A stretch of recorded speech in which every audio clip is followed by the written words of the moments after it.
Hello everyone. सो आज हम currency market के बारे में डिस्कस करने वाले हैं।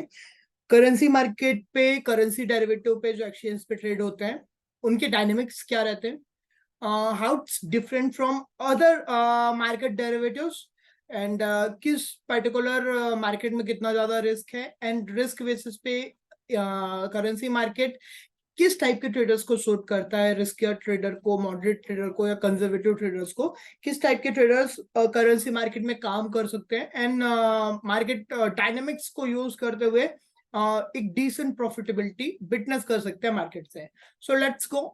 हम समझते हैं कि मार्केट के डायनेमिक्स फर्स्ट ऑफ ऑल है क्या, मार्केट में वॉलेटिलिटी कैसी रहती है, रिस्क कैसे रहते हैं। सो रिसेंटली सेबी की रिपोर्ट आई थी एंड सेबी की रिपोर्ट पे सेबी स्टडी ने ये शो किया था कि nearly 9 out of 10, nearly 89% traders derivatives में लॉस कर रहे हैं इंडिया पे, जिसमें से 75 of that population is under 40। So first of all will try to understand कि ये क्यों हो रहा है, मतलब यहाँ पे डेरिवेटिव पे इतना ज्यादा लोग लॉस क्यों कर रहे हैं, और जो लॉस करने वाले हैं ये ज्यादातर 40 अंडर 40 एज वाले हैं, मतलब ये यंग पॉपुलेशन ही है। इनमें से ज्यादातर लोग बाजार में हो सकता है नए हैं। एंड लॉस का मेन रीजन क्या है? तो लॉस का मेन रीजन यहाँ पे एक कोट के साथ अपन स्टार्ट करते हैं। वॉरेन बफेट जी ने बोला है कि risk come from not knowing what are you doing. Exactly the same reason कि मार्केट में 89% लोग डेरिवेटिव में लॉस कर रहे हैं, क्योंकि यहाँ पे जो most of the population trade कर रही है वो डेरिवेटिव में ट्रेड कर रही है। डेरिवेटिव्स में भी सबसे रिस्कियर डेरिवेटिव ऑप्शंस पे ट्रेड कर रही है and most of the population option में ट्रेड कर रही है। दैट्स नॉट अ रीजन कि सबको ऑप्शन समझ में आ रहा है, दैट्स वाई वो ट्रेड कर रहे हैं। इसका मेन रीजन ये है कि वो ऑप्शन में ट्रेड इसीलिए कर रहे हैं कि जो मार्केट में नए हैं, फर्स्ट ऑफ ऑल उनके पास कैपिटल बहुत कम है। रिटेल इन्वेस्टर जो हम मान के चलते हैं 50,000 1 लाख की कैपिटल लेके आता है बाजार में, 50 लाख 1 लाख की कैपिटल में पहले वो इक्विटी पे अच्छा खासा लिवरेज मिल जाता था, तो ब्रोकर्स उनको काम करा दिया करते थे कि आप कैश में काम करो, आप वहां पे आपको बेनिफिट हो जाएगा। लेकिन उस पर्टिकुलर अमाउंट पे आपकी काफी सारी लिमिटेशंस हो जाती है। आप बाकी डेरिवेटिव्स में काम नहीं कर पाते और फ्यूचर्स पे काम नहीं कर पाते हो, तो यू हैव कैश में आप काम करोगे तो आपको ज्यादा प्रॉफिटेबिलिटी नहीं मिलेगी, जो अभी अपन आगे नेक्स्ट स्लाइड में डिस्कस करेंगे। तो ये हैव जस्ट ऑप्शन कि आप एक छोटा सा अमाउंट ऑप्शन में लगाते हैं एंड यू आर एक्सपेक्टिंग कि आपको वहां पे एक डिसेंट प्रॉफिटेबिलिटी मिल जाए। बट प्रॉब्लम यहीं पे होती है कि you don't understand the product. आपको प्रोडक्ट के डायनामिक पता नहीं है, ऑप्शन के डायनामिक पता नहीं है, एंड जिस चीज को आप समझ नहीं रहे हो आप उसी पे काम कर रहे हो। तो सबसे फर्स्ट यहाँ पे अगर हमें बाजार के डायनामिक्स समझने पड़ेंगे, मार्केट के डायनामिक्स समझने, तो हम मार्केट में हमें रिस्क समझना होगा कि किस पर्टिकुलर एसेट क्लास में कितना रिस्क होता है एंड आप कितना रिस्क लेने के लिए कैपेबल है।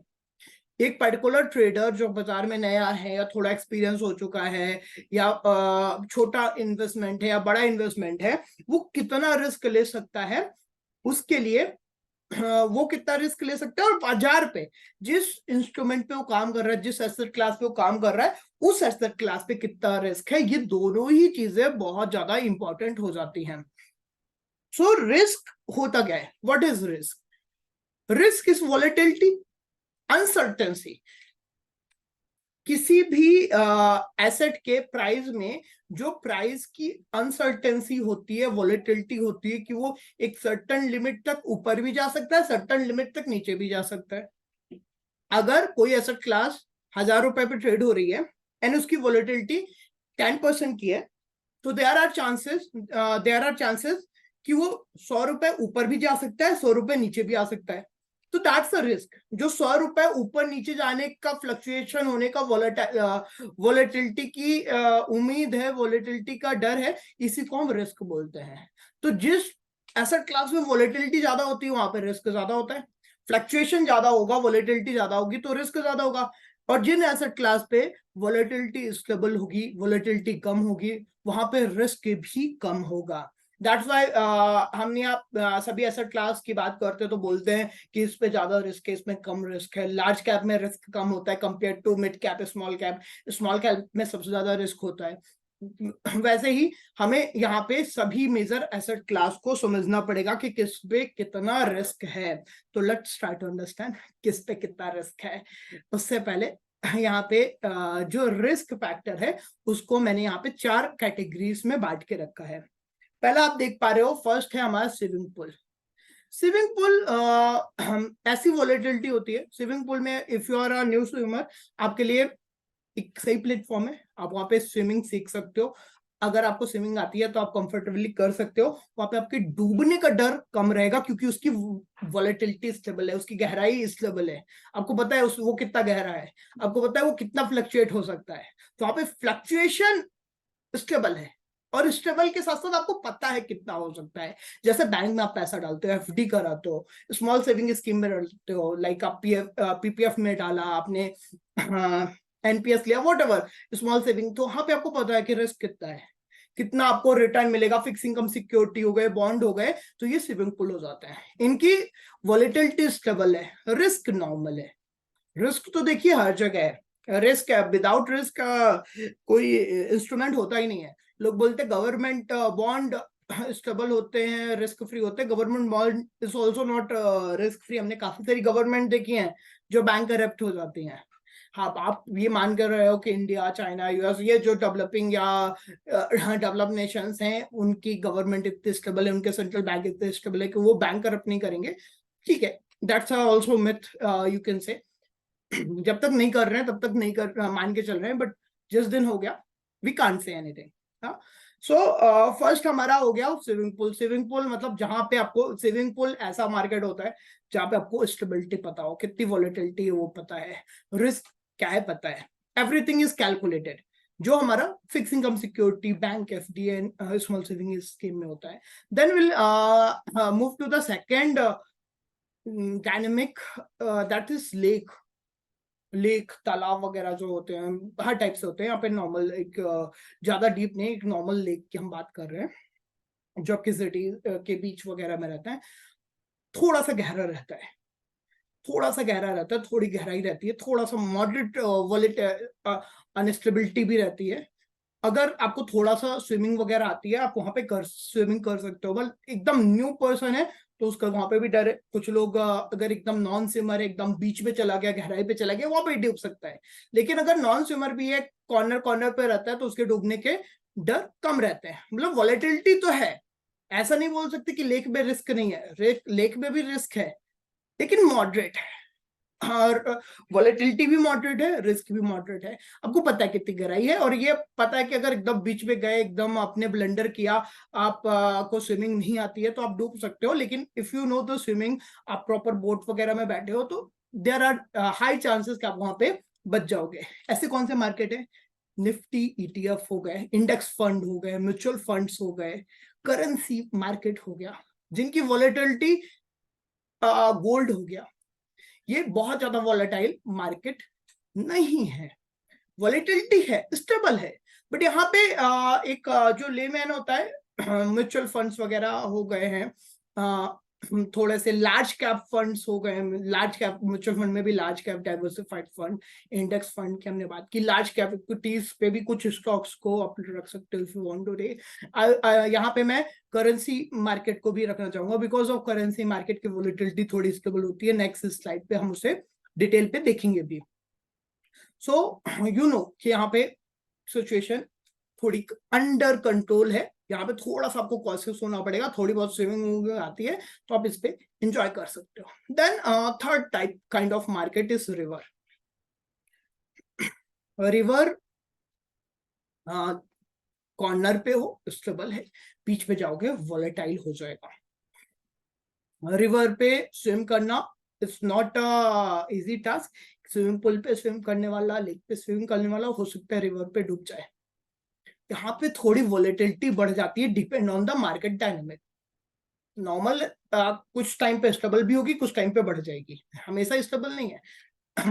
रिस्क हाई है, वॉलेटिलिटी हाई है। कहीं कहीं आपको पता रहता है ना कि यहाँ पे तो गहराई भी है, बट कुछ ऐसे पार्ट भी होंगे रिवर के जहां पे आपको एक अंदाजा लगाना मुश्किल हो जाएगा कि कितनी गहराई है, कितनी वॉलेटिलिटी है। सो रिवर काइंड ऑफ मार्केट की हर यहाँ पे रिस्क तो बढ़ गया है। अभी अनदर एस्पेक्ट ऑल्सो आप समझ के चलिए, जहाँ पे जितना रिस्क है वहां पे उतना रिवॉर्ड है। High risk high reward concept will work everywhere. Swimming pool पे स्विमिंग करने के लिए बहुत ज्यादा एक्सपर्ट होने की जरूरत नहीं थी। And lake, you if you want to enjoy the lake, आप कॉर्नर कॉर्नर पे रह सकते हो। नॉर्मल स्किल के साथ आप लेक पे भी सर्वाइव कर सकते हो। If you want to enjoy the extreme, आप एकदम सेंटर पे भी जाना चाहते हो, तो you have to little bit skill. Obviously mutual fund पे भी पैसा बनाना मतलब बोलते तो आसान है, but somehow there are N numbers of mutual fund, तो वहां पे भी चूज करना पड़ता है ना। यू नीड एक थोड़ी बहुत तो स्किल आपको चाहिए होती है ना, कि कौन सा म्यूचुअल फंड चूज करें, अगर if you are investing in mutual fund also, right. तो लेक में भी ऐसा नहीं है कि लेक में भी आपको बिल्कुल स्किल, नॉमिनल स्किल की आपको जरूरत लेक वाली मार्केट डायनेमिक में भी होती है। थर्ड वन इज रिवर, जिस पे अपन बात कर रहे हैं। वोलेटिलिटी हाई रहती है, एक सर्टेन लिमिट पे जाओगे अब वोलेटिलिटी हाई मिलेगी, अनस्टेबिलिटी मिलेगी। ऋषिकेश आप चले जाओ, रिवर राफ्टिंग करो, आपको पता चलेगा रिवर की वोलेटिलिटी। हाँ, पूरा ओशन वाला फील आपको ऋषिकेश के रिवर का राफ्टिंग में आ जाएगा। सो river can B also volatile. Volatility यहाँ पे आपको मिल सकती है, वॉलेटिलिटी है तो रिस्क आपको मिलेगा। दीज आर द मार्केट जो हमारे होते हैं। इक्विटी हो गया, इक्विटी डेरिवेटिव हो गया, इंडेक्स फ्यूचर हो गए, इंडेक्स डेरिवेटिव हो गए, इक्विटी डेरिवेटिव हो गए, कमोडिटी डेरिवेटिव्स हो गए। तो ये यहाँ पे कमोडिटी में भी दो टाइप्स है, जैसे गोल्ड हमारा एक स्टेबल आ जाता है, सेफ वेन, तो वो लेक पे चला जाता है। But apart from gold other commodities हमारी रिवर कैटेगरी में चली जाती है, वहां पे वोलेटिलिटी ज्यादा हमें देखने को मिल सकती है, राइट। अपार्ट फ्रॉम गोल्ड, मतलब जो प्रीशियस मेटल के अलावा दूसरे मेटल्स हैं, सो रिवर पे चले जाते हैं। डेरिवेटिव है, डेरिवेटिव बिकॉज ऑब्वियसली यहाँ पे हम जो फ्यूचर डेरिवेटिव की बात करें, फ्यूचर डेरिवेटिव्स की बात करें, थोड़े से वॉलेटाइल हो सकते हैं। इनमें भी आपको if you want to trade or invest in these kind of market, you have to be little more skilled। आपको थोड़ा यहाँ पे ज्यादा स्किल्ड की जरूरत होती है, आपको यहाँ पे ज्यादा इन्वेस्टमेंट की जरूरत होती है। आपको एक नदी क्रॉस करनी है, स्विमिंग पूल क्रॉस करना है, यू डोंट नीड स्किल, आप वॉकिंग पे जा सकते हो। लेक पे आपको थोड़ी मॉडरेट स्किल चाहिए होती है, कॉर्नर कॉर्नर से भी जा सकते हो, क्योंकि लेक तो बहुत मतलब एक कॉर्नर से दूसरे कॉर्नर आप कॉर्नर कॉर्नर पे ट्रेवल करके जा सकते हो। But if you want to cross river, you need skill, you need certain skill. आपको एक सर्टेन स्किल चाहिए, मार्केट को आउट परफॉर्म करना है, आपको यहाँ पे रिटर्न चाहिए, you need a certain skill. आपको यहाँ पे तो हो सकता है स्विमिंग से काम ना हो, यूनिट छोटी मोटी आपको बोट भी चाहिए होगी if you want to cross river, swimming करके नहीं कर सकते हो, राइट। यहाँ पे आपको थोड़ा सा कॉशियस होना पड़ता है इन मार्केट पे। इन मार्केट में काम करने के लिए यू नीड एनालिटिकल टूल्स, आपको derivatives, technical, fundamental, what kind of quant analysis, ये एनालिटिकल स्किल आनी चाहिए, या फिर आपके पास एक पीएमएस होना चाहिए, इन्वेस्टमेंट एडवाइजर होनी चाहिए, या फिर आप किसी और के साथ फॉलो करो। अगर आपको रिवर क्रॉस करनी नहीं आती ना, तो आप बोट तो हायर करते हो ना, राइडर के साथ, वो आपको क्रॉस कराएगा। So river can be risky, volatility high होती है। Then fourth market is ocean. This is ocean, extremely volatile, highly risky. यहाँ पे जो ट्रेंड इंसान भी है ना, जो ट्रेंड प्रॉपर स्विमर है या फिर प्रॉपर अच्छा स्किल्ड है, उसके भी डूबने के चांसेस हो जाते हैं थोड़ी सी गलती पे, बिकॉज यहाँ पे वॉलेटिलिटी बहुत ज्यादा हाई है। यहाँ पे केवल एक ही एसेट फिट होती है इंडियन मार्केट में जो अवेलेबल है, that's its are options. Options, when I am talking about option, so यहाँ पे कोई ऐसा नहीं है कि मैं index option, stock option, commodity option, currency option की बात कर रहा हूँ। When I am talking about option, it's cover all major asset class. कोई भी एसेट क्लास आप ले लो, सभी के ऑप्शंस एक जैसे ही होते हैं वॉलेटाइल। कैसे? लेट्स ट्राई टू अंडरस्टैंड कितनी वॉलेटिलिटी है बाजार पे किस पर्टिकुलर एसेट क्लास पे। Let's try to understand. यहाँ पे हमने स्टैंडर्ड डेविएशन लिया है, स्टैंडर्ड डेविएशन जो एनुअलाइज्ड वॉलेटिलिटी बताता है, स्टैंडर्डाइज्ड वॉलेटिलिटी बताता है। डॉलर की, यूएसडी आईएनआर की 6% है, गोल्ड की नियरली 12% है। दिस इज नॉट 1 ईयर, हमने 20 ईयर्स 10 कुछ के 10 कुछ के 20 ईयर्स के जितने डेटा मिले उसके हिसाब से। Real estate is near about 15। अब यहाँ पे सिटी वाइज सिटी थोड़ा ज्यादा कम हो सकता है। Nifty nearly 16। Mutual fund, gold safe haven होता है, डॉलर सबसे कम वोलेटाइल स्टॉक, मतलब करेंसी, मतलब करेंसी में सबसे करेंसी इज एसेट क्लास सबसे स्टेबल वोलेटिलिटी देखने को मिलती है, बहुत ज्यादा वोलेटाइल नहीं होता है। There are N numbers of reason. First of all सबसे ज्यादा वॉल्यूम में काम किया जाता है। ग्लोबली जितने भी बिजनेसेस हैं, जितनी भी गवर्नमेंट्स हैं, वो फॉरेक्स वोलेटिलिटी से हैम्पर हो चुकी हैं। गोल्ड की वॉलेटिलिटी से हो सकता है यहाँ पे थोड़ा बहुत प्रॉब्लम पड़े, लेकिन अगर करेंसी पे वॉलेटिलिटी बहुत ज्यादा हो जाएगी तो बिजनेस करना भी हैम्पर मतलब रिस्की हो जाएगा, गवर्नमेंट को के ऑपरेशन भी रिस्क हो जाएंगे, गवर्नमेंट चलाना भी रिस्क हो जाएगा। तो एक करेंसी की वॉलेटिलिटी स्टेबल रखना सबके लिए ही इंपॉर्टेंट हो जाता है। Gold is another safe haven asset class, तो उसकी वॉलेटिलिटी भी हमें थोड़ी स्टेबल देखने को मिलती है, करेंसी से ज्यादा है, लेकिन बाकी एसेट क्लास से स्टेबल है। रियल एस्टेट थोड़ा सा ज्यादा रिस्की होता है। Then we will come to the market, हमारा इक्विटी मार्केट। इक्विटी मार्केट में ब्रॉइडर इंडाइसेस हमने लिया है, निफ्टी नियर अबाउट 16% की का वॉलेटिलिटी विटनेस की गई है, मतलब 16% के आपके बोल सकते हो, आपको रिटर्न भी मिल सकता है एनुअली, एंड 16% आपका एनुअली रिस्क भी हो सकता है, right. when we are talking about volatility, when we are talking about risk, so उस risk is simple method कि एक particular एसेट अपने प्राइस से कितना अप्स एंड डाउन जा सकता है, ये हम एनुअल टर्म पे देख रहे हैं। म्यूचुअल फंड का एम नॉर्मली आपका जितना मार्केट परफॉर्म करेगा उसी का अकॉर्डिंगली म्यूचुअल फंड परफॉर्म करता है। कुछ थोड़े आउट परफॉर्म कर जाते हैं, कुछ थोड़े अंडर परफॉर्म कर जाते हैं। तो जो लार्ज कैप के म्यूचुअल फंड्स हैं, वेल डाइवर्सिफाइड म्यूचुअल फंड है, वो नियर अबाउट मार्केट के आसपास का ही परफॉर्मेंस देते हैं। तो निफ्टी में 16% की वोलेटिलिटी होगी, 16% की वोलेटिलिटी होगी, तो म्यूचुअल फंड पे भी उसके आसपास की ही विटनेस की जाएगी।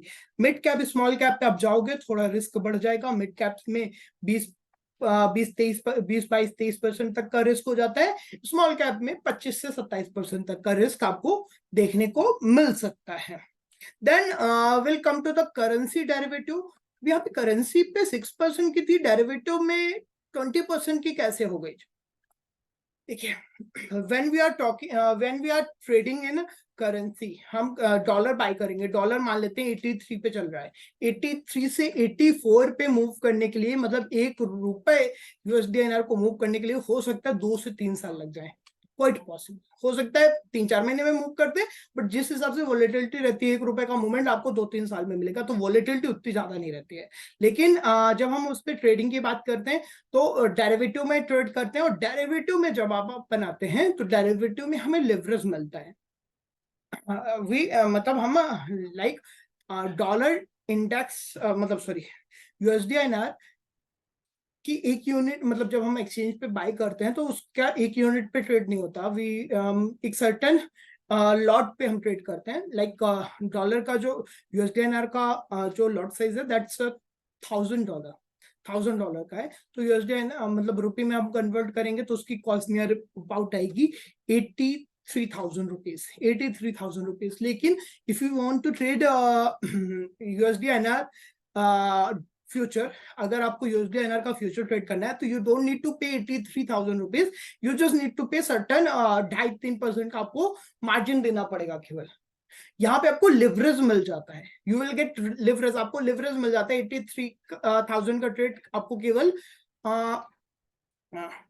2,000 पे ट्रेड करने को मिल रहा है, 1,800-2,000 पे ट्रेड करने को मिल रहा है। तो जहां पे आपका लिवरेज इन्वॉल्व हो गया है तो उसने आपका रिस्क भी थोड़ा सा बढ़ा दिया है, राइट।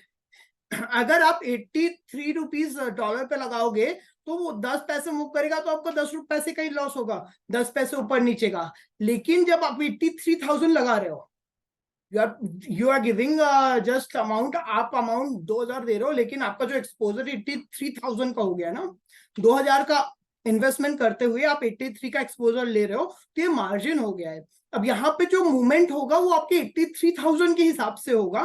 दैट्स वाई यहाँ पे जस्ट लिवरेज के कारण जो नॉर्मल करेंसी की का रिस्क होता है वो डेरिवेटिव में आके बढ़ जाता है, डेरिवेटिव में आके बढ़ जाता है। तो डेरिवेटिव में जो एनुअलाइज्ड रिस्क है करेंसी डेरिवेटिव में, दिस इज नियर अबाउट 20%, थोड़ा ज्यादा कम हो सकता है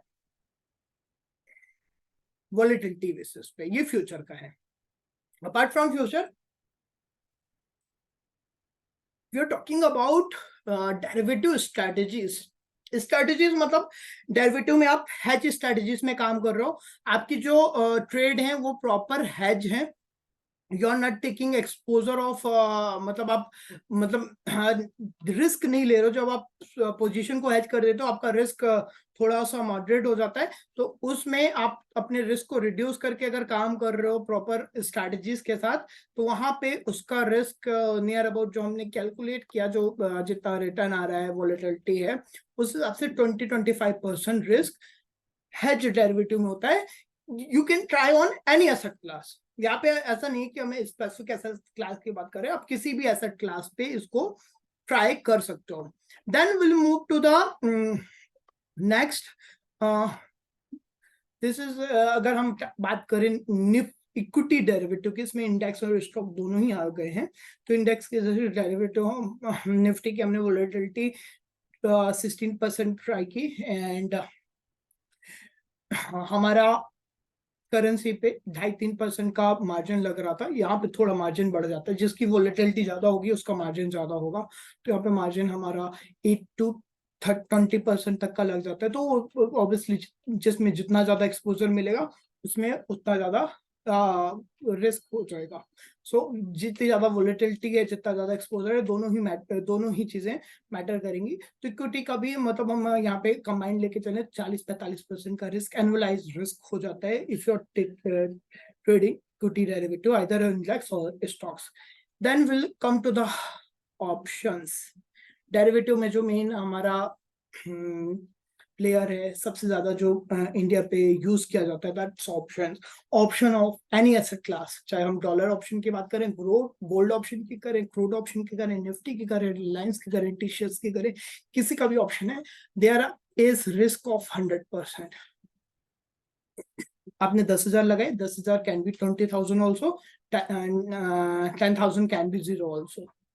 जो डेरिवेटिव की वैल्यू होती है वो ऑब्वियसली एक्सपायरी पे जाके उसको zero, most of the values को जो एटीएम है या आउट द मनी है उनको नियरली जीरो ही होना है।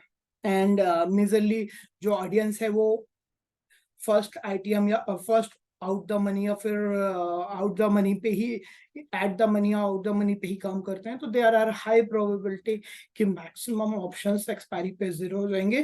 तो डेरिवेटिव पे जो रिस्क होता है, your asset value can be zero any time, your asset value can be zero any time, specially if expiry is near. Expiry आपके पास है तो आपका एसेट का प्राइस जीरो हो सकता है, you can lose your entire capital also, and vice versa.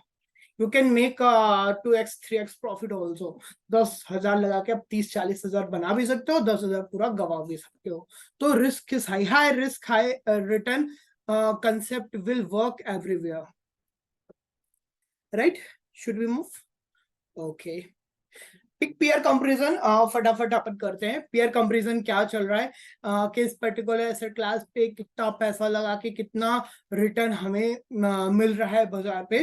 तो dollar पे जैसे हमने बात की थी कि 83,000 का कॉन्ट्रैक्ट वैल्यू होता है, लेकिन यू नीड टू पे एट 1,800-2,000 ओनली, 2.5 से 3% का ही मार्जिन आपको पे करना पड़ता है।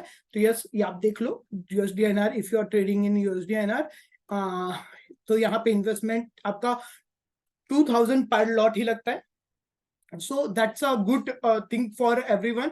अगर आपके पास छोटा इन्वेस्टमेंट है, you want to trade derivatives future, अब बाकी एसेट क्लास में जो नहीं कर पा रहे हो यहाँ पे भी कर सकते हो। 2 लॉट पे ट्रेड करोगे, जो डेली की वोलेटिलिटी होती है नियरली 15 पैसा की वोलेटिलिटी है, 15 पैसा का 12-15 पैसा का वोलेटिलिटी है। तो 12-15 पैसा पे आपको कितना प्रॉफिट हो जाएगा? 12-15 पैसा में आपको 120 से 150 रुपए पर लॉट प्रॉफिट हो सकता है, जो कि आपके इन्वेस्टमेंट का 6 से 8% है। अप्स डाउन दोनों, ऊपर भी जा सकते हैं नीचे भी जा सकते हैं। आप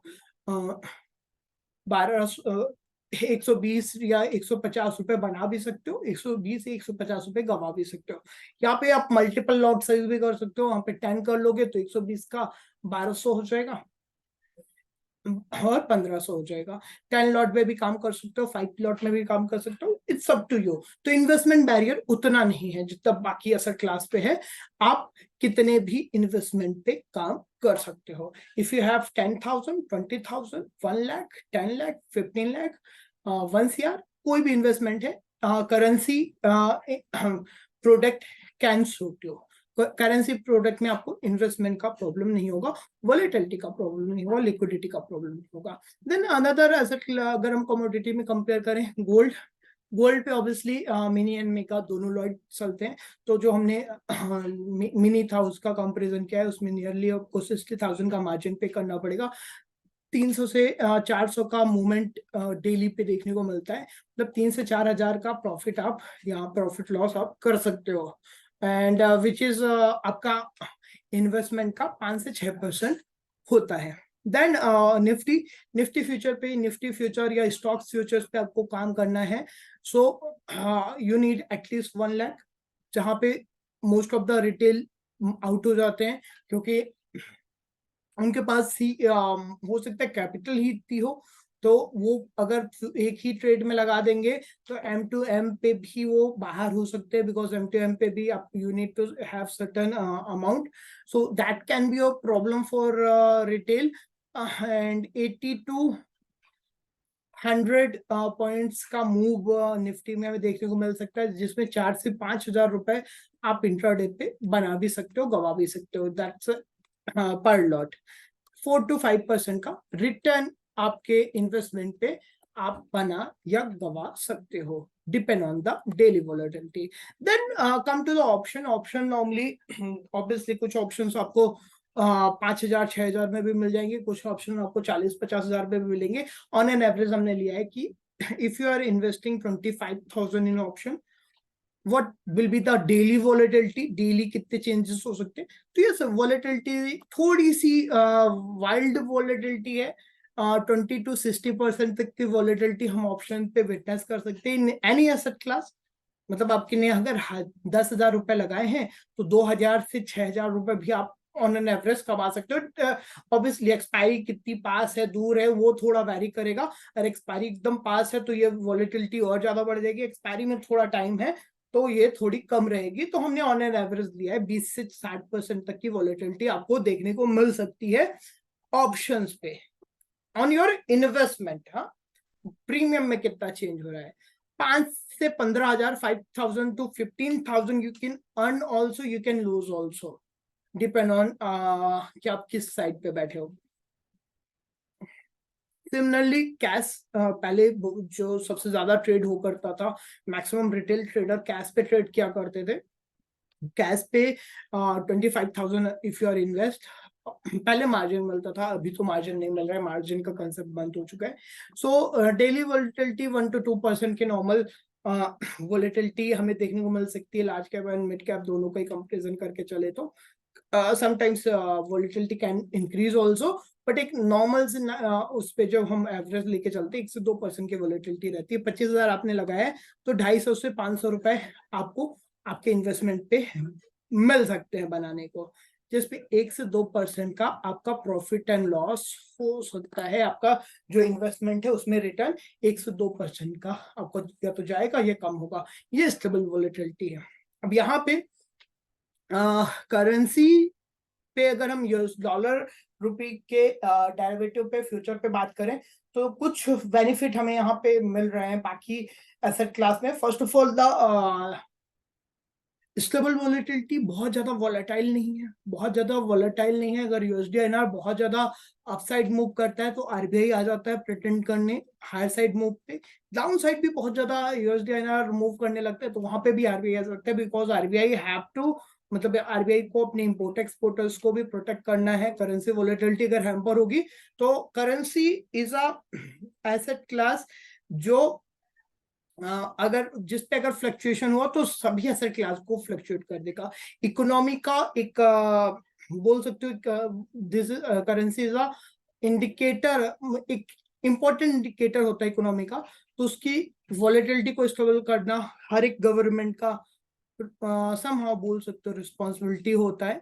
तो अपनी करेंसी को वॉलेटाइल, बहुत ज्यादा वॉलेटाइल नहीं करना चाहते हैं, जिससे एक तो वहां पे जो फॉरेन इन्वेस्टर्स हैं उनका भी भरोसा बना रहे, जो इम्पोर्ट एक्सपोर्टर्स हैं, बिजनेसेस हैं, उनका भी भरोसा बना रहे। तो दैट्स अब यहाँ पे अगर हमें ट्रेड करना है तो हमारे लिए एक बेटर अपॉर्चुनिटी बन जाती है। First of all stable volatility, second छोटा सा इन्वेस्टमेंट लग रहा है, मतलब आप यहाँ पे बैरियर नहीं, इन्वेस्टमेंट बैरियर नहीं है। You can put any amount, 2000, 4000, 10,000, 20,000, 40,000, 1 lakh, 5 lakh, 10 lakh, 25 lakh, 1 CR, 5 CR, 10 CR, any amount you can put. So investment का लोअर एंड हायर साइड का बैरियर दोनों ही नहीं है। You can do trade as per your investment, और दोनों ही इन्वेस्टमेंट पे आपको ज्यादा कोई फ्लक्चुएशन नहीं मिलता है, मतलब कोई बहुत ज्यादा लिक्विडिटी प्रॉब्लम नहीं आएगी। जैसे बाकी एसेट क्लास में अगर मैं बोलूं कि अगर आपके पास छोटा इन्वेस्टमेंट है, मैं आपको दूसरी एसेट क्लास सजेस्ट करूंगा, बड़ा इन्वेस्टमेंट है तो दूसरी एसेट क्लास सजेस्ट करूंगा। करेंसी पे ऐसा नहीं है। Same strategy we can follow for the small portfolio also and the large portfolio also. तो ये एक हैज हमें यहाँ पे मिलता हुआ दिखता है, एक बेनिफिट हमें यहाँ पे जरूर मिलता है करेंसी पे। Apart from that one more thing, बाकी जो मार्केट है वहां पे एक डर रहता है कि ऑपरेटर मूव हो जाएंगे, मूवमेंट काफी ज्यादा अमेच्योर हो जाएंगे। अब यहाँ पे तो डिमांड सप्लाई बढ़ने के कारण प्रॉब्लम हो जाएगी, अभी गिर जाएगा, या फिर यू कैन से कि एक अमेच्योर मूवमेंट का डर बना रहता है। ऑपरेटर इंडेक्स मैनेजमेंट हो गया, ऑपरेटर मूव हो गया, काइंड ऑफ वर्ड हमें, there are N numbers of unofficial word जो हमें सुनने को मिलते हैं बाजार पे। करेंसी पे ये थोड़ा सा नहीं मिलता है, क्योंकि करेंसी का वॉल्यूम दुनिया में सबसे ज्यादा ग्लोबली, अगर हम ट्रेड की बात करें, 5 ट्रिलियन, 5 to 7 ट्रिलियन, ये 5 ट्रिलियन मैंने तो एवरेज लिया है, which is 5.1 trillion, but it's 7.2 trillion तक का डेली वॉल्यूम रिकॉर्ड किया है करेंसी मार्केट ने। 5 से 7 ट्रिलियन का डेली वॉल्यूम रिकॉर्ड करता है। यहाँ पे इतने वॉल्यूम पे डू यू थिंक कि छोटे मोटे या फिर हाँ बोल सकते हो कि 100-200 करोड़ के पोर्टफोलियो वाला इंसान ग्लोबल मार्केट में करेंसी मूवमेंट को फ्लक्चुएट कर सकता है? नहीं। बहुत बड़ा टर्नओवर होता है, बड़े बड़े बैंक्स इन्वॉल्व होते हैं, बड़े कॉर्पोरेट्स इन्वॉल्व होते हैं। ऑब्वियसली हु इज डूइंग, जितनी भी एमएनसीज हैं जो बिजनेसेस कर रही हैं दूसरी कंट्रीज में, वो अपने कैश फ्लोज को, इनफ्लो आउटफ्लोज को हेज करने के लिए, मॉनिटर करने के लिए करेंसी पे ऑपरेट करते हैं। तो रिटेल वॉल्यूम कम है, बैंक्स के वॉल्यूम ज्यादा है, कॉर्पोरेट्स के वॉल्यूम ज्यादा है, जिसके कारण मेच्योर मूवमेंट ज्यादा रहते हैं। मतलब एकदम पैनिक वाले मूवमेंट आपको कम मिलेंगे, जस्ट बिकॉज कोई न्यूज आई तो एकदम पैनिक बाइंग हो गई, फिर पैनिक सेलिंग हो गई। ऐसे मूवमेंट आपको थोड़ा सा कम मिलेंगे compare to other asset class. थोड़े ज्यादा आपको मिच्योर मूव यहाँ पे देखने को मिल सकते हैं, विच इज ऑल्सो रीजन की वोलेटिलिटी थोड़ी ज्यादा हमें यहाँ पे स्टेबल देखने को मिलती है, बिकॉज ऑफ लार्ज अमाउंट पे काम होता है, काफी बड़े प्लेयर्स इन्वॉल्व होते हैं। तो छोटे मतलब अमेच्योर मूवमेंट के चांसेस कम हो जाते हैं। करेंसी के बाद अगर हम दूसरा देखें, 2.2 ट्रिलियन का डेली टर्नओवर कमोडिटी का होता है, nearly 2 trillion, just that below 2 trillion का टर्नओवर हमें इक्विटी पे देखने को मिलता है। Then bond market is near about 1.5 trillion and crypto is near about 1 trillion, मतलब far far below than currency. बाकी सभी मार्केट का आप कंबाइंड भी कर लोगे तो करेंसी के का जो डेली टर्नओवर है वो ऑलमोस्ट इक्वल या इक्वल से थोड़ा ज्यादा ही निकल जाएगा, right? So then let's move. If you want to trade in Indian currency market, आप इंडियन करेंसी पे, आईएनआर करेंसी पे, रुपी करेंसी पे काम करना चाहते हो, तो वहां पे सबसे इंपॉर्टेंट होता है रुपी का मोमेंट। हम ऑब्जर्व करते हैं यूएसडी आईएनआर, डॉलर के अगेंस्ट, रुपी अगेंस्ट डॉलर। तो ओवरऑल करेंसी के जो मूवमेंट होते हैं वो किन फैक्टर्स से ड्राइव होते हैं, या फिर हम बात करें यूएसडी आर का मूवमेंट किन फैक्टर्स से, क्या फैक्टर होंगे जो उसके मूवमेंट को इम्पैक्ट कर सकते हैं. So these are few major factors. First of all dollar index का मूवमेंट बहुत ज्यादा इंपॉर्टेंट होता है. What is dollar index? Dollar index होता क्या है? What is, let's try to understand. Dollar index ये 6 करेंसीज का बास्केट है. Like in India NEC, we have NEC 50 companies का बास्केट हमारा एनईसी है. वैसे 6 ग्लोबल करेंसीज का बास्केट डॉलर इंडेक्स है, जिन पे ग्लोबल जितना भी ट्रांजेक्शन होता है उन पे काफी बड़ा पोर्शन इन 6 करेंसीज का होता है. And globally is over 70% turnover, जो ग्लोबल करेंसीज का 70% टर्नओवर है वो डॉलर पे ही है. दैट्स व्हाई डॉलर इंडेक्स का बहुत ज्यादा वेटेज रहता है यहाँ पे. डॉलर इंडेक्स में हम डॉलर का मूवमेंट, ओवरऑल डॉलर का मूव कंपेयर करते हैं अगेंस्ट ऑल करेंसी, जिनको रिप्रेजेंट हालांकि ये 6 करेंसीज ही कर रही हैं, बट यू कैन से कि अगर डॉलर इंडेक्स में डॉलर बुलिश है तो बाकी पूरी दुनिया पे जितनी करेंसीज हैं डॉलर के अगेंस्ट, उनके अगेंस्ट भी डॉलर के बुलिश होने की प्रोबेबिलिटी बहुत ज्यादा रहेगी. अगर डॉलर इंडेक्स इज वीक तो देयर आर हाई प्रोबेबिलिटी कि ग्लोबली जितनी भी करेंसीज हैं उनके अगेंस्ट भी डॉलर वीक रहेगा. तो ये डॉलर का ट्रेंड हमें बताता है. ये हमें डॉलर का ट्रेंड बताता है. डॉलर इंडेक्स हमें डॉलर का ट्रेंड बताता है. अब डॉलर का ट्रेंड बता रहा है तो इसमें मेजर कंट्रीब्यूशन किनका है वो अपन बाद में चलेंगे. सो फर्स्ट ऑफ ऑल हमें यूएसडीएनआर या फिर यहाँ पे इंडियन करेंसीज के मूवमेंट को ऑब्जर्व करना है. तो dollar index is a major tools जिसको हमें मॉनिटर करना पड़ेगा, जिसको हमें ऑब्जर्व करना पड़ेगा. अगर हम डॉलर इंडेक्स के मूव को समझ लेते हैं तो हमें आईएनआर करेंसीज के मूव को समझने में काफी आसानी होगी. apart from INR currency, there are second thing US dollar yield. अब डॉलर इंडेक्स में जितने भी ग्लोबल इवेंट होंगे ना, लाइक यूएस का जीडीपी नंबर है, यूएस का इन्फ्लेशन नंबर है, यूएस का अनएम्प्लॉयमेंट डेटा है, वॉट एवर चाहे हम यूएस की बात करें या ग्लोबल मार्केट पे बात करें, ग्लोबल कुछ पैंडेमिक हुआ, लाइक अभी रिसेंटली इजराइल एंड हमास का कॉन्फ्लिक्ट हुआ, या फिर उससे पहले रसिया यूक्रेन का कॉन्फ्लिक्ट हुआ, रसिया पे सैंक्शन लगे, कोई भी मेजर इवेंट होगा, इकोनॉमिकल इवेंट होगा जो मार्केट को इम्पैक्ट करेगा, वो उसका मूव हमें डॉलर इंडेक्स डिस्काउंट करके दे देगा कि आपकी करेंसी कैसे रिएक्ट करेगी, वो आपको डॉलर इंडेक्स पे देखने को मिल जाएगा. Anything is negative in global economy, जैसे वॉर, हम यहाँ पे रसिया यूक्रेन का प्रॉब्लम बढ़ा, या फिर इजराइल और हमास का प्रॉब्लम बढ़ा, इन्फ्लेशन बढ़ा, तो देयर आर हाई प्रोबेबिलिटी कि dollar will go up. Safe haven currency dollar बन जाता है. और डॉलर पे just because global transaction dollar पे ज्यादा होता है तो डॉलर पे स्ट्रेंथ रहने की उम्मीद ज्यादा रहती है. Bond deal, US bond deal 2 year 10 years, दो मेजर बॉन्ड सील्स चलती है. There are N numbers of, but 2 and 10 years majorly रहती है. नॉर्मली 10 ईयर्स रहती है. अभी कुछ टाइम से 2 ईयर्स को भी इंपॉर्टेंस मिल रहा है. क्यों है, फर्दर अपन कभी डिटेल पे डिस्कशन कर सकते हैं. सेंट्रल बैंक्स, आप देख रहे होगे सेंट्रल बैंक्स के डिसीजन है. फेड ने रेट हाइक करने की बात की, फेड रेट हाइक नहीं करेगा. ये बहुत फ्लक्चुएशन चलता रहता है कि फेड रेट हाइक करेगा या रेट कट करेगा, उसी पे मेजर चीजें डिपेंड करती है. क्योंकि फेड करेगा तो पूरी दुनिया भी उसे फॉलो करेगी, बाकी मेजर सेंट्रल बैंक भी उसे फॉलो करेंगे, वो भी रेट हाइक करेंगे. फेड रेट हाइक नहीं करेगा, पूरी दुनिया उसको फॉलो करेगी, बाकी पूरी दुनिया भी रेट हाइक नहीं करेगी. First thing. So rate decision, जो एक्सपेक्टेशन होती है कि रेट हाइक होगा, नहीं होगा, रेट कट होगा, वो समहाउ हमें यूएस बॉन्ड यील्ड पे देखने को मिल जाता है. इफ रेट हाइक की एक्सपेक्टेशन बढ़ेगी, बॉन्ड यील्ड बढ़ जाएगा, बॉन्ड यील्ड बढ़ जाएगा. रेट हाइक की एक्सपेक्टेशन कम होगी, बॉन्ड यील्ड कम हो जाएगा. सिंपली अपन ने नॉर्मल इनिशियल स्कूल कॉलेजेस पे पढ़ा होगा रेट और बॉन्ड का अपोजिट रिलेशन, इन्वर्टर रिलेशन होता है।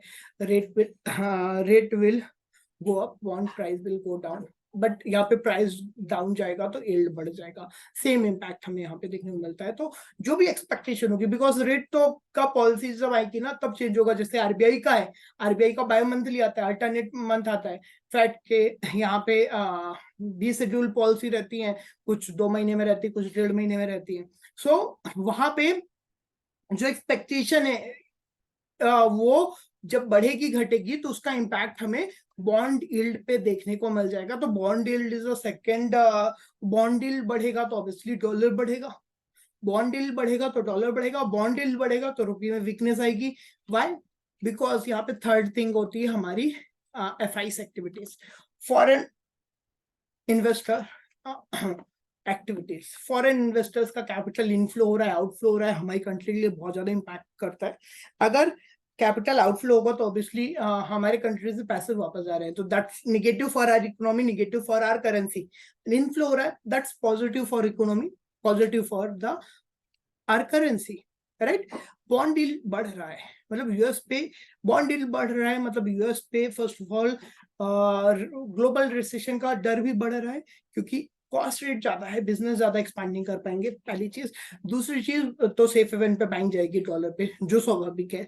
दूसरी चीज कि बॉन्ड डील बढ़ रहा है, मतलब यूएस पे ज्यादा बेटर रिटर्न मिलेगा। बॉन्ड में सबसे सिक्योर इंस्ट्रूमेंट कौन सा माना जाता है? Government bond. गवर्नमेंट बॉन्ड में भी सबसे ज्यादा सिक्योर कौन सा माना जाएगा? जो सबसे बड़ा होगा। सबसे बड़ा कौन है? यूएस है। तो यूएस गवर्नमेंट बॉन्ड पे इन्वेस्टर्स का कॉन्फिडेंस थोड़ा ज्यादा बढ़ जाएगा, और कॉन्फिडेंस तो था ही, बेटर रिटर्न मिलने लगेगा because of higher yield, so they will go to invest in their market. बाकी तो जितनी भी इमर्जिंग इकोनॉमीज होती है उन पे कैपिटल आउटफ्लो देखने को मिलता है। कैपिटल आउटफ्लो होगा तो करेंसी भी वीक होगी, मार्केट भी वीक होगे, right. So bond yield is a second instrument जो आप, ये दोनों instrument not only for the currency, किसी भी एसेट क्लास में काम कर रहे हो तो यू हैव टू फॉलो, क्योंकि मेजर मार्केट मूवमेंट को आपको समझना है, तो ये दोनों इंस्ट्रूमेंट आपके लिए काफी हेल्पफुल हो जाएंगे। एफआईएस एक्टिविटीज हमने समझा दिया कि मार्केट में जैसे सिनेरियो रहेंगे उस हिसाब से एफआईएस पार्टिसिपेशन रिएक्ट करेंगे। कैपिटल इनफ्लो होगा, एफआईएस बाय करेंगे तो that's good for economy, good for currency. Capital outflow होगा तो bad for economy, bad for currency, even market, market के लिए भी। क्रूड प्राइस, क्रूड प्राइस भी काफी इंपॉर्टेंट रोल प्ले करता है। If crude price is higher, so we are crude importer, हम क्रूड नॉर्मली इंपोर्ट करते हैं। क्रूड प्राइस अगर ज्यादा होगा तो हमारी इंपोर्ट कॉस्ट बढ़ जाएगी, which is negative for economy. पहले बहुत ज्यादा इम्पैक्ट करता था, अगर आप एक पैंडेमिक स्टार्टिंग में देखो या पैंडेमिक से रसिया यूक्रेन कॉन्फ्लिक्ट के पहले देखो, तो बहुत ज्यादा क्रूड प्राइस जब भी बढ़ता था तो मार्केट गिरता था, करेंसी गिरती थी। लेकिन अभी थोड़ा सा न्यूट्रलाइज्ड हो गया है बिकॉज ऑफ द गवर्नमेंट जो रसिया से डिस्काउंटेड रेट पे ऑयल कर रही है, तो उसके कारण थोड़ा सा न्यूट्रलाइज्ड हो चुका है। बट इन फ्यूचर ऑल्सो जब हम ओपन मार्केट में करेंगे तो क्रूड प्राइस हमारी इकोनॉमी को इनडायरेक्टली इम्पैक्ट करेगा। अब अगर क्रूड में अभी हमें $100 के ऊपर वापस जाता हुआ दिखेगा अगर मिडिल ईस्ट कॉन्फ्लिक्ट के कारण, इजराइल एंड हमास कॉन्फ्लिक्ट के कारण, so obviously that will be negative for our economy. हमारी इंपोर्ट कॉस्ट बढ़ जाएगी, इंपोर्ट कॉस्ट बढ़ जाएगी, first thing. Second thing, inflation बढ़, क्रूड बढ़ेगा, इन्फ्लेशन बढ़ेगा, क्योंकि आपका जितना भी चीजें आपके पास आ रही हैं, समहाउ वो क्रूड इंडस्ट्रीज चल रही है, ट्रांसपोर्टेशन हो रहा है, वो भी अभी भी डायरेक्टली इनडायरेक्टली क्रूड से तो डिपेंडेंट ही है। सो यहाँ पे एक तो इंपोर्ट कॉस्ट बढ़ जाती है, दूसरा इन्फ्लेशन थ्रेट बढ़ जाता है। तो higher crude is risk for currency, risk for economy, risk for all major market. Lower crude, stable crude price is good for everyone, right. So crude is also important role यहाँ पे play करता है। Normal crude की fluctuation में फर्क नहीं पड़ेगा, but ज्यादा अगर फ्लक्चुएशन होगा, जैसे अभी वी आर मतलब एक थ्रेट है कि अगर $100 वापस क्रूड क्रॉस कर गया तो वो ऑब्वियसली वहां पे फिर प्रॉब्लम होने लगेगी। Chinese yuan, we are emerging economy, emerging economy में अभी भी मतलब China is not doing that much good, जैसा वो कर रहा था कुछ सालों पहले उतना अच्छा नहीं कर रहा है, लेकिन अभी भी चाइना एक इम्पोर्टेंट इकोनॉमी है एंड इमर्जिंग इकोनॉमीज में सबसे you can see leading economy है। सो चाइनीज युआन के जो फ्लक्चुएशन होंगे, चाइनीज युआन की जो वॉलेटिलिटी होगी, वो बाकी इमर्जिंग इकोनॉमीज को भी हैम्पर करती है and Chinese currency is also Asian currency. तो जो इम्पैक्ट चाइनीज युआन पे अगर ज्यादा वॉलेटिलिटी आ रही है तो ऑब्वियसली उसका इम्पैक्ट, सिमिलर इम्पैक्ट हमें यूएसडी आईएनआर या इंडियन रुपी पे भी देखने को मिल सकता है, because first of all both are the Asian currency and both are the emerging currency, right. So ये एक इम्पैक्ट हमें देखने को मिल सकता है। Apart from that RBI intervention as will say कि करेंसी के मूव कंट्रोल किए जाते हैं। कौन कंट्रोल करता है? आरबीआई कंट्रोल करता है। किस साइड कंट्रोल करता है? हायर साइड या लोअर साइड? तो बोथ साइड। ना करेंसी का प्राइस बहुत ज्यादा बढ़ना चाहिए, ना बहुत ज्यादा गिरना चाहिए, स्टेबल होना चाहिए। तो दोनों ही साइड कंट्रोल करता है। कैसे कंट्रोल करता है? अगर करेंसी का प्राइस बढ़ रहा है लाइक 83, 50, 84 वापस करेंसी जाने लगता है, तो क्या करेगा आरबीआई? वहां पे जो आरबीआई के पास फॉरेक्स रिजर्व है, उन फॉरेक्स रिजर्व से डॉलर बेचना स्टार्ट कर देगा, और डॉलर बेचेगा तो ऑब्वियसली रुपी पे स्ट्रेंथ आएगी। Vice versa, if USD INR falling, मतलब यूएसडी एनआर गिर रहा है, डॉलर वीक है, डॉलर वीक है, तो उस वीक डॉलर का आरबीआई यूटिलाइज करता है और आरबीआई और ज्यादा फॉरेक्स रिजर्व एक्युमुलेट करता है, तो वॉलेटिलिटी वहां पे स्टेबल हो जाती है। तो बोथ साइड के, दोनों साइड की वॉलेटिलिटी आरबीआई यहाँ पे मैनेज करने की कोशिश करता है टाइम टू टाइम, जब भी वॉलेटिलिटी बहुत ज्यादा बढ़ जाती है, राइट। सो फॉरेक्स रिजर्व के थ्रू वॉलेटिलिटी बढ़ती है, यहाँ पे मैनेज की जाती है। देयर आर एंड बाकी वे भी है, but mainly for the understand we have discuss about the RBI intervention. Now dollar index पे अगर हमने बात की, तो डॉलर इंडेक्स पे करेंसीज पे, if you are want to trade in a currency market, तो करेंसी मार्केट पे डॉलर का जो टर्नओवर है ग्लोबली ओवर 70% है, that we had discuss. Apart from dollar और कौन सी इंपॉर्टेंट करेंसीज होती है?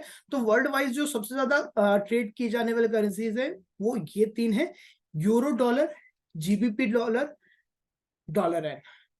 इन तीन करेंसीज के इर्द गिर्द ही पूरा करेंसी मार्केट समहाउ मूव होता है। So if you want to understand, if you want to trade in all major currencies, तो ये तीन करेंसीज हैं जिनके ट्रेंड को आपको अंडरस्टैंड करना, समझना पड़ेगा। इन तीन के मूवमेंट को आप समझना पड़ेगा। अगर ये तीन पेयर्स के मूवमेंट, इंक्लूडिंग ये तीन और इंक्लूडिंग द डॉलर इंडेक्स, समझ जाओगे, you can easily trade in currency market. So India पे एज ऑफ नाउ इन्हीं तीनों पेयर्स के इर्द गिर्द, इन्हीं तीनों मेजर पेयर्स की आईएनआर पेयर भी हमारे पास अवेलेबल है। First of all dollar INR, dollar against rupee, euro INR, euro against rupee, GBP INR, great Britain pound against rupee, Japanese yen against rupees, JPY INR. ये चार pair India पे available हैं, चारों पे decent liquidity है। And movement की अगर हम बात करें, तो डॉलर इंडेक्स पे जो सबसे ज्यादा वेटेज है, नियर 60%, वो यूरो का है। 60% वेटेज यहाँ पे यूरो का ही आता है, और 60% वेटेज यूरो को आने के कारण जो यूरो और डॉलर के मूवमेंट होते हैं वो अपोजिट मूवमेंट होते हैं। If euro will go up, dollar will go down. If dollar will go down, go up, euro will go down. तो opposite movement we can say कि होते हैं यूरो और डॉलर के। यूरो और डॉलर के अलावा बाकी जो दो करेंसी है, चाहे हम ग्रेट ब्रिटेन पाउंड की बात करें या जापानीज येन की बात करें, इनका भी एक डिसेंट वेटेज रहता है, बट मेनली वेटेज जो डॉलर इंडेक्स पे है वो यूरो का ही होता है। एंड पेयर ट्रेडिंग, मतलब जो हमने लास्ट सेशन पे डिस्कस किया था अबाउट पेयर ट्रेडिंग, उस पे हमने थोड़ा सा इन पेयर्स के बारे पे और डॉलर इंडेक्स के बारे में डिटेल्स पे डिस्कशन किया था। So for the detail you can refer that video also, which is available on YouTube. Let's move. क्या क्या स्ट्रेटजीज होती हैं काम करने के लिए? फर्स्ट ऑफ ऑल, जो हमने डिस्कस किया स्टार्टिंग से, जो डिस्कस कर रहे हैं, तो सबसे main instrument we have future nearly 2000 का मार्जिन लग रहा था यूएसडीएनआर के फ्यूचर पे काम करने पे। डिसेंट वोलेटिलिटी है, स्टेबल वोलेटिलिटी है, डिसेंट मार्जिन लग रहा है, कम मार्जिन लग रहा है, तो काम करने के लिए काफी अच्छा रहता है। When ever you have a clear directional outlook on a currency, any currency, euro पे, डॉलर पे, पाउंड पे, या फिर या जापानीज येन पे, किसी पे भी आपको डायरेक्शनल आउटलुक है कि ऊपर जा सकता है, नीचे जा सकता है, सिंपली जाके उसके फ्यूचर को शॉर्ट कर सकते हो या लॉन्ग कर सकते हो। What is your outlook? Buy sell आप कर सकते हो, लॉन्ग शॉर्ट कर सकते हो, मंथली फ्यूचर, वीकली फ्यूचर दोनों ही अवेलेबल है। But as of now we are, हम ज्यादा जो काम करते हैं मंथली फ्यूचर्स पे करते हैं। मंथली फ्यूचर्स पे liquidity compare to weekly futures ज्यादा अच्छी है। अपार्ट फ्रॉम दैट 4 पेयर है, ज्यादा काम करना है, एंड वॉलेटिलिटी स्टेबल है, बहुत ज्यादा मूवमेंट नहीं है, बहुत ज्यादा मूवमेंट नहीं है। सो और बहुत ज्यादा मूवमेंट नहीं भी है, प्लस जब भी कोई मेजर इकोनॉमिकल इवेंट आता है तो बड़े मूवमेंट भी देखने को मिलते हैं। लाइक कोई जब रशिया यूक्रेन वॉर हुई, या रेट हाइक साइकिल इंपोज हुआ, या फिर क्रूड में बहुत ज्यादा वॉलेटिलिटी देखने को मिली, तब हमें बड़े मूवमेंट देखने को मिलते हैं। तो दोनों मोस्ट ऑफ द टाइम आपको एक स्टेबल वॉलेटिलिटी देखने को मिलेगी, और सम टाइम्स जब कोई इकोनॉमिकल इवेंट चल रहा है तो आपको एक डायरेक्शनल बड़े मूवमेंट भी देखने को मिलेंगे। प्राइस वॉलेटिलिटी लो होने के कारण ऑप्शन बाइंग एवरीडे एडवाइजेबल नहीं होती है। ऑप्शन बाइंग आप तभी ट्राई कर सकते हो जब आपको बड़े मोमेंट एक्सपेक्टेड हो। जैसे अभी मैंने 3-4 इवेंट्स की बात की, तो अगर आपको बड़े मोमेंट एक्सपेक्टेड हैं तो आप वहां पे जाके ऑप्शन बाइंग कर सकते हो कि वहां पे बड़े मोमेंट आने हैं, क्योंकि एक अनसर्टेंसी, एक रिस्क फैक्टर ज्यादा बढ़ गया है बाजार में। रिस्क फैक्टर बढ़ेगा तो ऑब्वियसली डॉलर की डिमांड बढ़ेगी, जितना रिस्क बढ़ेगा उतनी डॉलर की डिमांड बढ़ेगी, डॉलर पे उतनी स्ट्रॉन्ग रैली हमें देखने को मिलेगी। Then we can buy dollar options, dollar के ऑप्शंस बाय कर सकते हैं। यहाँ पे जब हम ऑप्शंस की बात करें तो डॉलर्स के ही ऑप्शन अभी डिसेंट लिक्विड है, अपार्ट फ्रॉम यूएसडीएनआर। बाकी के ऑप्शन उतने ज्यादा लिक्विड नहीं है, तो उनके बारे पे अभी हम बात नहीं कर रहे हैं। When we are talking about the option trading, तो we are talking about the dollar option trading. Dollar के अब कॉल पुट की बात कर रहे हैं, डॉलर के कॉल पुट को आप अकॉर्डिंगली ट्रेड कर सकते हो।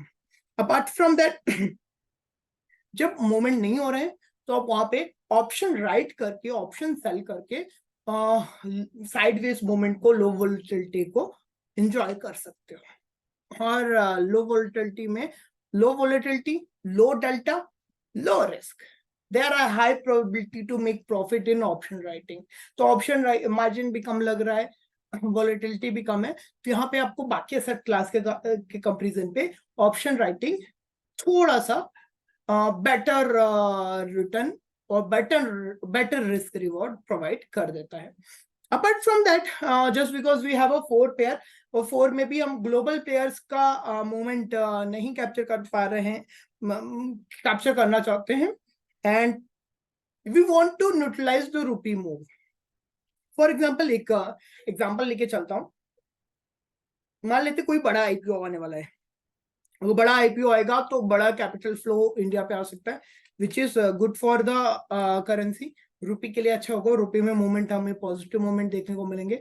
वहीं पे another scenario, we are also bullish on euro. हम यूरोप पे भी बुलिश हैं कि यूरोप पे सर्टन कुछ इवेंट है जिसके कारण we want to buy euro.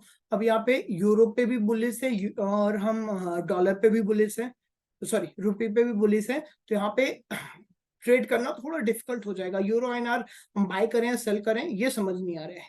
तो in that scenario what we can do, we can try a pair trade. हम यूरो आईएनआर बाय करेंगे, डॉलर आईएनआर सेल करेंगे, और इनका यूरो डॉलर का पेयर बना के उस पर ट्रेड करेंगे। यहाँ पे हमारा यूरो बाय हो गया, डॉलर सॉल्व हो गया, और रुपी का जो है एक एक बाय और सेल दोनों हो गया, तो rupee move can be neutralised. Detail के लिए again you can refer the pair trading special video which is on YouTube. So whenever we want to neutralize rupee move or leverage the non INR pair move, we can try pair trade, जो जिसपे euro USD हो जाएगा, GBP USD हो जाएगा, JPY USD हो जाएगा, USD JPY हो जाएगा, euro JPY, GBP JPY, euro GBP and numbers of pair के कॉम्बिनेशन हम ट्राई कर सकते हैं, जिस पे भी हमें मूवमेंट डिसेंट लग रहा है ग्लोबल मार्केट पे. Apart from that, we can also try the option strategies. Option strategy: bull call, bear put, butterfly, shortest triangle, shortest straddle. Weekly options भी liquid है, monthly option भी liquid है. Volatility stable है. Volatility stable होने के कारण यहाँ पे every week you can try options and option try करके उन पे decent profitability भी witness कर सकते हो. Volatility stable होने के कारण यहाँ पे आपके प्रॉफिटेबिलिटी के चांसेस काफी हाई हो जाते हैं एंड मिनिमम रिस्क लेते हुए आप डिसेंट प्रॉफिटेबिलिटी विटनेस कर सकते हो by using USD/INR option strategies. Either on आप यहाँ पे बटरफ्लाई भी कर सकते हो, short triangle, short straddle strategies भी कर सकते हो जब डॉलर रुपी में बहुत ज्यादा मूवमेंट ना हो, एक सर्टेन रेंज पे कंसोलिडेट कर रहा हो. आप वेगा थीटा दोनों के ही बेनिफिट यहाँ पे उठा सकते हो एंड वॉलेटिलिटी लो होने के कारण रिस्क कम रहता है एंड रिवॉर्ड काफी डिसेंट देखने को मिलता है. तो option strategies another product you can try. Option strategies पे हम नेक्स्ट जो भी हमारा इंट्रैक्शन होगा उस पे मैं आपको bull call, beer put, butterfly, iron butterfly, जो भी मेजर स्ट्रेटजीज है उनको डेल्टा, वेगा और थीटा यूज करते हुए कैसे बिल्ड कर सकते हैं उस पे हम एक डिटेल डिस्कशन भी फॉर श्योर करेंगे. So that's it from my side related currency trading. I hope थोड़ी सी क्लैरिटी आपको मिली होगी कि करेंसी ट्रेडिंग ये जो मार्केट डायनेमिक्स है वो कैसे काम करते हैं एंड करेंसी पे लो वोलेटिलिटी को यूज करते हुए आप एक डिसेंट प्रॉफिटेबिलिटी विटनेस कर सकते हो. आपका इन्वेस्टमेंट चाहे छोटा हो या बड़ा हो, दैट्स नॉट मैटर और lot. You can utilise same benefit जो एक 10 लाख 15 लाख रुपए लगा के जो बेनिफिट यूटिलाइज कर रहा है करेंसी मार्केट से, अब वो 40-50 हजार भी लगा के कर सकते हो. दैट्स मेन डायनेमिक जो करेंसी डेरिवेटिव को बाकी सभी डेरिवेटिव से थोड़ा सा अलग करता है, बिकॉज लो इन्वेस्टमेंट होने के कारण रिटेल पार्टिसिपेंट्स के लिए this is become a most attractive instrument, जहां पे आपको लो वॉलेटिलिटी के साथ साथ लो इन्वेस्टमेंट मिल रहा है और लो इन्वेस्टमेंट पे comparably other asset class lower risk के साथ आप डिसेंट प्रॉफिटेबिलिटी विटनेस कर सकते हो. That's it from my side. Thank you so much.